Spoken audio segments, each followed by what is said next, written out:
오늘 나온 뉴스들을 언박싱 해드립니다. 기자 언박싱. 오늘은 아주경제 김태현 기자 나왔습니다. 어서 오십시오. 안녕하십니까. 김태현입니다. 코로나19부터 짚읍시다. 네. 중앙방역대책본부는 오늘 0시 기준으로 국내 발생 신규 확진자는 57명이 확인됐고 해외 유입 사례는 34명이 확인됐다고 밝혔습니다. 국내 발생 환자를 지역별로 보면 경기가 21명으로 가장 많았고 서울 13명, 인천 6명 등이었습니다. 부산에서도 10명, 대전 4명, 경북 2명, 울산 1명 등이 나왔고요. 해외 유입 환자는 외국인이 25명, 내국인이 9명입니다. 환자 34명 가운데 검역 단계에서 확인된 환자가 22명, 그리고 입국한 뒤 지역사회에서 격리 중에 확인된 환자가 12명입니다. 엿새째 두 자릿수다. 반가운 이야기인데 오늘 학원 내 집단 감염이 우려된다면서요. 학원 강사가 또 확진이 됐고 그 확진된 채로 애들을 가르쳤고 네. 걱정이 됩니다. 또 내일 숫자가 또 어떻게 될지. 그렇습니다. 백신을 무료 접종한 뒤 사망하는 사례가 발생했는데 정은경 질병관리청장이 직접 브리핑했네요. 네, 현재까지 이제 사망한 사람은 9명입니다. 정경 질병관리청장은 오늘 브리핑에서 현재까지 사망 사례가 총 9건 보고돼 그중 8건에 대해 역학조사와 사인을 밝히기 위한 부검 등이 진행 중이다. 또 같은 날짜에 같은 의료기관에서 동일 백신의 제조번호로 접종받은 접종자에 대해 이상 반응 발생 여부를 모니터링하는 중이라고 말했습니다. 다만 백신 접종과 사망 간의 직접적인 연관성은 아직까지는 확인되지 않았다고 설명했습니다. 예, 정경 청장 말처럼 이 백신 접종과 사망 간의 직접적인 연관성은 확인되지 않았고 부검 결과 그렇다는 거잖아요. 네, 그렇습니다. 그리고 많은 국민들이 우려하는 게 백신이 상온에 노출되어 있는 사건이 있은 후로 이런 일이 벌어져서 네. 그래서 걱정하는데 전문가들 이야기는 백신이 상온에 노출됐다고 해서 사망하는 건 전혀 말이 안 맞는다. 네. 상온에 노출되면 효과가 없을 뿐이지 사망하고는 연관성이 없다고 얘기했는데 네. 왜 그러면 갑자기 최근에 이런 일이 없었는데 이번 올해만 이렇게 사망사고 일어나는지 이 부분도 한번 좀 조사할 필요가 있을 것 같네요. 네, 향후에 조금 조사가 더 진행이 되면은 질병관리청에서도 또 발표를 하지 않을까 생각이 듭니다. 알겠습니다. 아까 더불어민주당 박주민 의원과도 전화 인터뷰했습니다만 윤석열 총장이 내일 국감에 나오죠. 네, 그렇습니다. 나오는데 추미애 법무부 장관이 라임 사태 검찰 수사를 언급하면서 대검이 국민을 기망했다 이렇게 이야기했습니다. 일단 그 내용 알려주시고요. 네. 윤석열 총장 입장은 안 나왔으니까 혹시 네, 내일 나올까요? 내일 나오긴 나올 것 같은데요. 예. 일단은 그 추미애 장관이 페이스북에 올린 글을 먼저 읽어보면 검찰개혁에 단 한 번이라도 진심이었으면 하고 바랬지만 그런 기대와 믿음이 무너져 참으로 실망이 크다. 김봉현이 구속된 4월 23일 이후 석 달 사이 무려 66회나 불러 여권 정치인에 대해 캐묻고 회유하는 조사를 반복했다고 한다. 하지만 야권 정치인과 검사들에 대한 향응 제공 진술은 지검장의 대면 보고에 그쳤고 법무부와 대검 반부패 수사부에서 보고조차 이루어지지 않았다. 부당한 수사 관행을 근절하겠다고 한순간에도 수용자를 이용해 열심히 범죄 정보를 수집하고 있었던 것이라면서 콩으로 매주를 쓴다고 해도 고지들을 국민이 없을 지경에 이르렀다. 야당과 언론을 향해서도 사기꾼의 편지 한 통으로 장관이 검찰총장에 대한 지휘권을 발동했다고 맹목적 비난을 하기 전에 국민을 기망한 대검을 먼저 저격해야 한다고 얘기를 했는데요. 예. 일단은 아직까지는 윤석열 총장이나 대검의 입장 발표는 없습니다. 그런데 내일 대검에서도 입장 발표를 하기가 조금 애매한 상황인 게 윤석열 총장이 입장을 발표해버리면 지금 진행되고 있는 수사에 직접적으로 이제 그 가이드라인을 만들어주는 거라. 예. 지난해 조국 전 장관 같은 경우에는 자택 압수수색할 때 그 수사 검사한테 부인이 많이 아프니 조금 감안해달라라고 얘기했다가 엄청난 후폭풍이 있었잖아요. 예. 그것과 동일선상에 놓고 비교를 해본다면 사실 내일 윤석열 총장이 입장을 발표하는 거는 오히려 예. 부적절해 보입니다. 예.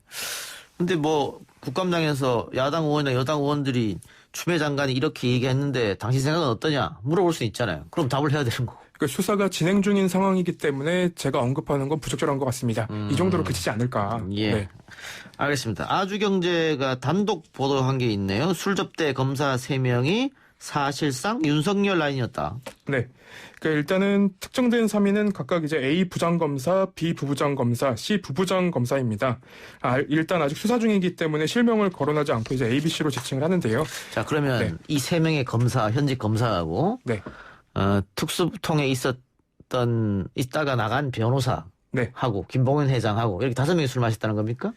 그 부분은 아직까지는 이제 확인이 안 됐습니다. 변호사는 확인됐잖아요. 네, 그렇습니다. 김봉현 씨가 거기 있었는지 안 있었는지는 조금 더 확인이 필요하고. 네. 예. 일단은 이제 앞서 김봉현 전 회장이 언론에 보낸 투서에는 2019년 7월쯤 검찰 출신 정관 변호사 이모 씨와 함께 검사 3명에게 청담동 소재 룸살롱에서 1,000만 원 상당의 술 접대를 했다는 내용이었고요. 예. 그리고 회식 참석 당시 추후 라임 수사팀을 만들 경우 합류할 검사들이라. 그리고 실제로 검사 한 명이 라임 수사팀에 합류했다고 주장을 했습니다. 예. 여기 내용을 보면 이제 법무부가 김 전 회장을 상대로 사흘간 감찰 조사를 벌였습니다. 접대 의혹을 받는 검사를 특정하고 이제 서울 남부지방검찰청에 수사를 의뢰를 했는데요. 저희가 취재를 한 것을 좀 종합을 해보면 이번에 이제 검사 3명은 특정된 검찰 3명은 2016년에 만들어진 부패범죄특별수사단에서 근무한 경력이 있습니다. 예. 이 부패범죄특별수사단에는 당시에 김기동 당시 대전고등검찰청 차장, 그리고 주영한 부산고등검찰청 부장, 그리고 이제 지금 저희한테도 많이 알려져 있는 한동훈 당시 공정거래조사부장도 이제 포함이 됐습니다. 예. 이 이후에 주 부장검사는 대검찰청 대변인, 한 부장검사는 중앙지검 3차장이 됐습니다. 예. 그 소위 말하는 특수부 라인, 윤석열 라인 이렇게 불리던 사람들인데 네. 여기 소속돼 있던 3명의 검사가 이제 김 전 회장으로부터 접대를 받았다. 1,000만 원 상당의 뭐 네, 그런 거잖아요. 네, 그리고 이모 변호사라고 지칭된 그 변호사도 이 당시 팀에 있었고. 이 팀에 있었습니다. 그죠? 예.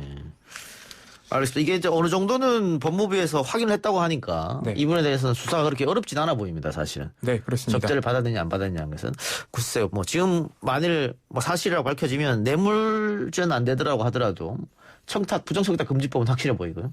게다가 그 라임 수사와 관련된 사람들이 술을 먹었다는 것 자체가 굉장히 부적절하기 때문에 예. 이 부분은 뭐 게이트로 비화할 가능성도 있어 보입니다. 예. 오늘 검사 내부 통신망에 글이 하나 올라왔는데 추미애 장관을 저격하는 글이라고요? 네, 궁예라는 말까지 써가면서 이제 얘기를 했는데요. 예. 대검 감찰 2과장을 지낸 정의도 청주지검 부장검사는 오늘 검찰 내부망에 총장님을 응원합니다라는 글에서 진정한 검찰 개혁을 위해 현역 정치인이 법무부 장관에 임명되는 일이 없어야겠다는 개인적인 바람을 갖게 됐다라고 얘기를 했는데요. 이 정의도 검사도 방금 얘기한 그 부패범죄 특별수사단의 팀원으로 있었던 사람 아닙니까? 예, 맞습니다. 그래요. 알겠습니다. 뭐 네. 청취자분들이 판단하겠죠. 네. 민주당이 공수처 출범을 단판 지으라고 다시 강조했네요. 네, 오늘 김태년 원내대표는 당 최고위원회의에서 민주당은 공수처의 원만한 출범을 위해 3달 넘게 인내하고 양보하며 야당을 존중해왔다고 얘기를 했습니다. 그러면서 이제 국민의힘은 공수처장 후보자 추천위원 추천 요청에 번번이 조건을 달았고 말을 바꿨다. 그리고 이제는 공수처를 특검과 연계하는 이해하기 힘든 조건을 나왔다고 얘기를 했습니다. 그래서 민주당의 인내와 선의를 조건 걸기로 화답하는 국민의힘의 도돌이표 정쟁의 유감이라면서 이 부분은 이제 좀 빨리 진행을 해달라고 얘기를 했습니다. 예. 오늘 김태년 원내대표나 민주당의 스탠스를 보면은 27일 날 아마 시작하지 않을까 그런 생각도 들고요. 좀 더 네. 지켜보면 알겠고. 유상범 국민의힘 의원이 청와대 하명 수사 조국 전 장관 관련한 재판이 편향됐다 이렇게 주장했네요. 네, 이게 이제 어제 국정감사에서 나온 얘기인데요.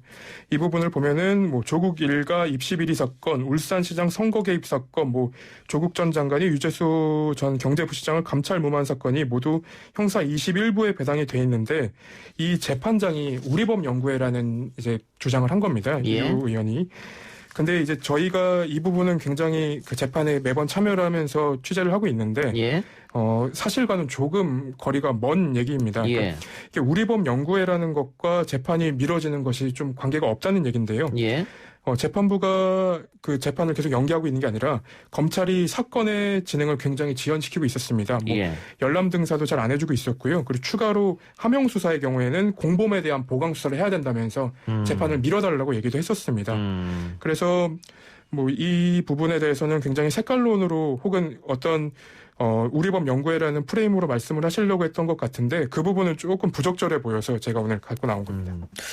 유상범 의원이 그 여권 관계자들이 옵티머스에 연루됐다면서 명단을 오픈했는데 네. 뭐 김진표 의원도 있고 김영호 의원도 있고 박수현 전 청와대 박수현 전 네. 비서도 있고 이게 다 동명이인으로 드러났죠? 그렇습니다. 박수현 예. 비서가 대변인이었죠. 그 당시 그분 같은 박수현 그 명단에 나온 박수현 씨는 여자분이에요, 심지어. 김진표 같은 경우에는 70년생이라고 네, 하는데 그렇습니다. 김진표 의원이 나이가 70대가 그렇죠. 23살, 4살 정도 차이가 납니다. 예. 아니 그런데 김진표 의원실에서 유상범 의원실 쪽으로 동맹인이라고 발표 전 얘기를 했음에도 불구하고 오픈해서 네. 이거는 일단은 민주당에서 사과를 요구하고 있습니다만은 사과는 아직 안 했죠. 그렇죠. 그리고 애초에 자료를 요청할 때 금감원이나 이런 곳에서 받았던 것 같은데 그 당시에 자료를 받을 때 나이 성별이 분명히 있었을 거란 말입니다. 근데 그 부분을 가린 채 이제 명단을 보도되게 만들었다는 건 사실상 어떤 의도가 있는 거 아니냐는 지적도 나옵니다. 그래서 민주당은 윤리 소집도 지금 이야기하고 있던 것 같은데. 오늘 시민단체도 그 유상범 의원을 고발을 했습니다. 알겠습니다. 오늘 이야기는 여기까지 듣죠. 지금까지 아주경제 김태현 기자였습니다. 네, 감사합니다.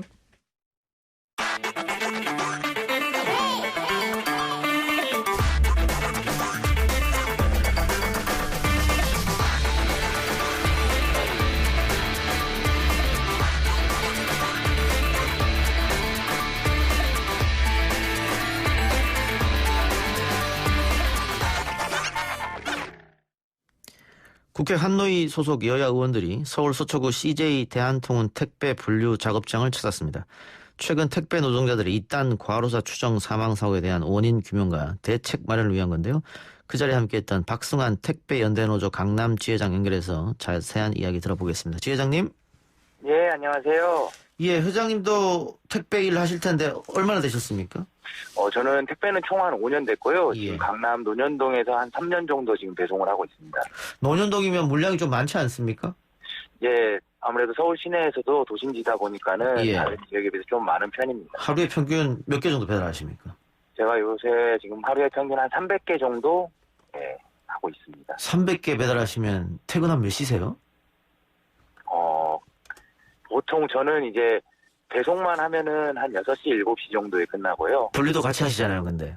예, 분류는 이제 분류 작업은 오전에 하고 예. 이제 배송 말고 집하라고 물건을 이제 받는 사람이 있으면 보내는 사람도 있잖아요. 그 물건 회수도 저희가 하거든요. 예. 그거까지 하면은 이제 8시, 9시 이렇게 되죠. 그 혹시 만약에 저녁에 무슨 중요한 일이 있어서 네. 오늘 배달할 걸 못하면 어떻게 됩니까? 다른 분들이 해주십니까? 아니면 본인이 다다음 날이나 꼭 해야 됩니까? 다른 사람한테 부탁하는 건 거의 사실상 불가능하고요. 예. 다른 사람들도 뭐 본인들 물량을 하기에도 지금 힘든 현황이라서 예.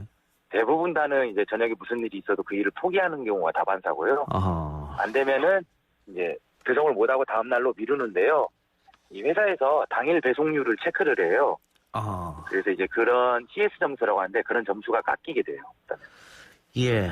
뭐 저희가 지금 전화를 연결한 것도 올해 들어서 너무 많은 택배 노동자들이 과로로 사망했고 또 최근에는 스스로 목숨을 끊은 분까지 계셔서 이게 너무 과로가 심하다. 일거리 너무 많다. 그래서 지금 국회 한노위 소속 여야 의원들이 이게 CJ 대한통운 택배 분류 작업장까지 찾은 거 아니겠습니까? 예. 오늘 어떤 얘기가 나왔습니까? 오늘은 어쨌든 실제 돌아가실 정도까지의 과로사의 원인이 무엇인가 해서 장시간 되는 분류 문제들이나 아니면 실제 얼마 전에 이제 밝혀졌던 산재보험에 대한 대필 문제 예. 그리고 일정의 정관을 그리고 노동자가 인정하지 않는 문제 이런 등등의 여러 가지 사안이 나왔습니다. 예. 회장님, 저 수화기를 조금 가까이 대주실래요? 여보세요? 예, 좀 통화갑이 굉장히 멀게 느껴지는데 갑자기. 여보세요? 저 끊고 제가 여보세요? 다시 한번 여보세요? 여보세요? 예. 지금 괜찮습니다. 예. 예, 네. 산재보험 문제도 얘기가 나왔겠네요. 예, 나왔습니다. 예, 산재보험 의무화 얘기가 나왔습니까? 예, 산재보험에 대해서 현재 산재보험 자체가 대리점과 기사만이 계약을 하고 산재보험을 신청하게 돼 있어서 원청인 회사가 빠져 있거든요. 예. 그래서 원청의 책임성을 강화시키고 원청이 어떻게든 기사들이 산재보험에 가입할 수 있게 해달라는 국회 요청이 있었고 CJ대한통운에서 그것을 검토하겠다라고 하는 식의 답변이 있었습니다. 산재보험 적용 제외 신청서라고 있었지 않습니까? 기사분들이 예. 직접 써서 난 빼달라 이런 거. 이게 네. 뭐 대필 의혹도 있고 있었는데 이 문제도 오늘 얘기가 됐을 텐데요. 대필 문제에 대해서는 구체적으로 얘기 나온 거는 없었고요. 예. 예, 어쨌든 보험을 어떻게 하면은 보험 가입률을 높일 것이냐 전체 기사들이 할 수 있게 이런 발전적인 방향의 얘기들만 좀 나왔습니다. 근데 오늘 그 박근희 CJ 대한통운 대표가 내일 택배기사 사망에 대해서 공식 사과를 하고 대책 발표하겠다 이렇게 얘기했는데 지금까지 사과 한마디 계속 없다가 오늘 국회의원들이 찾아가니까 또 이런 결정을 한 거 아니냐 그런 생각도 드는데 그 사과에 대한 진정성을 어떻게 느끼십니까? 저는 솔직히 오늘 그 모임 자리에서도 저희 터미널 모임 자리에서도 의원들이 그런 문제들 얘기를 했었어요. 실제 11명의 택배기사가 돌아가셨고 그중에 절반인 5명이 CJ에 대한 통운인데 예. 이거에 대해서 통감하시냐라는 예. 이게 거의 첫 번째 질문이었었고 예. 제가 본 모습은 박근희 대표님은 정말 건성으로 대답하는 모습이었었거든요. 예, 통감합니다.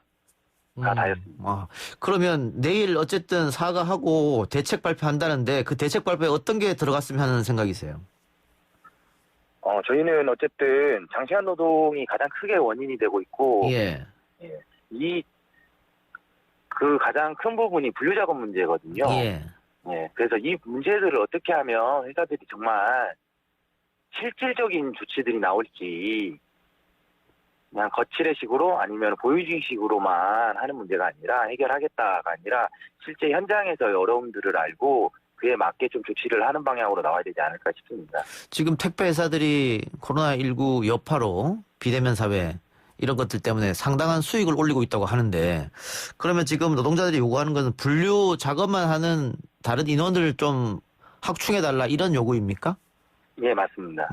우리는 배달만 하겠다. 네. 지금 분류 작업하는데 굉장히 시간이 오래 걸린다고 하셨는데 네. 이게 또 문제는 노동 시간에 포함이 안 되죠? 예, 맞습니다. 그래서 이제 그런 문제가 있고 이게 분류 작업이 오래되다 보니까 배달은 당연히 더 늦어지는 것이고 그 코로나19 이후로 얼마나 배달량이 늘었습니까? 동네마다 자기 배송 구역마다 좀 차등은 있는데 보통 적게는 20% 정도 늘고 예. 많은 사람들은 100% 가까이 있는 사람들도 있어요. 예. 아파트 지역이나 이런 데들은 보통 주변에 원래 큰 대형 마트들이 있어서 그쪽으로 쇼핑을 하시던 분들이 코로나가 터지고 직접 나가서 외출 자체를 자제하기 때문에 예. 모든 물품들을 택배를 시키면서 실제 아파트 많이 했던 제 동료 기사는 15동을 하다가 지금 7동만 하고 있거든요. 그래도 물량을 감당을 못할 정도예요. 그 노사 구조는 어떻습니까? 지금 CJ 대한통운 소속이십니까? 저는 CJ 대한통운이 저희 대리점과 계약을 맺은 상황이고 제가 그 대리점과 계약을 맺은 상황이에요. 그럼 CJ와 노동자 중간에 대리점이 껴있군요. 예, 맞습니다. 이거 직고용으로 바꾸는 문제도 아마 노동자들은 원할 것 같은데요. 어떠세요? 그렇죠. 사실상 원래 대한통운 시절에 예전에는 대한통운과 기사들이 직접 계약을 했었거든요. 예. 근데 CJ와 대한통운이 통합되면서 이 대리점 체계를 만든 거예요. 예. 대리점 체계가 현재 보면은 택배 산업에서 필요하다라는 거가 거의 전무하거든요. 사실상 CJ에 대한 통운이 직접 계약을 해서 자기들의 책임성을 낮추기 위해서 대리점을 중간에 껴넣은 게 하나가 있고 또 하나로는 관리 체계로서 놓는 경우거든요. 예. 이번에 그 극단적 선택하신 분도 대리점의 갑질로 인해서 그랬다는 얘기를 제가 들었는데 맞습니까? 예, 저도 지금 언론상으로만 봤는데 그렇게 봤습니다. 실질적으로 그런 갑질들이 좀 있습니까? 주변 노동자들 이야기를 들어보면? 택배 현장에서 회사들의 갑질은 상상 이상이에요. 산재보험 적용 제외만 대피를 하는 것만 보더라도 예. 실제 이게 공문서까지도 위조가 돼도 그냥 허용이 될 정도로 갑질이 많은 현장이거든요. 더더욱이 저희가 개인 사업자다 보니까 노동법이나 고용노로부터 보호를 못 받기 때문에 더더욱이 이런 것들이 심해요. 예, 알겠습니다. 지금 뭐 댓글로는 우리 기사님들 응원하는 댓글이 굉장히 많이 올라오고 있습니다. 다행스럽게도. 자, 일단 국회의원들하고 대담도 했고 내일 CJ 쪽에서 사과도 하고 대책 발표도 한다고 하니까 마지막으로 기대 사항 있으면 한마디 해주시죠. 정말 거대하고 커다란 발표나 이런 거보다는 저는 가장 크게는 회사가 현장에서 일하는 기사들의 의견들을 많이 들어줬으면 좋겠어요. 오늘 뭐 회사에서 하는 브리핑이나 뭐 간담회도 봤지만 현장에서 일하는 사람들의 요구들이 어마무시하게 큰 것도 아니고 CJ에 대한 통운에 무리스러울 정도로 요구하는 것도 아니거든요. 예. 저희가 지금 현대 터미널에서 요구하는 것도 오분류 문제 해결은 분류 인력 투입 2명만 하면 되는 문제거든요. 아하. 근데 네. 그거를 안 해서 150명이 오분류 작업을 하면서 고생을 하고 있어요. 알겠습니다. 회장님 오늘 말씀 고맙습니다. 예, 감사합니다. 지금까지 박승한 택배연단원주 강남시장이었습니다.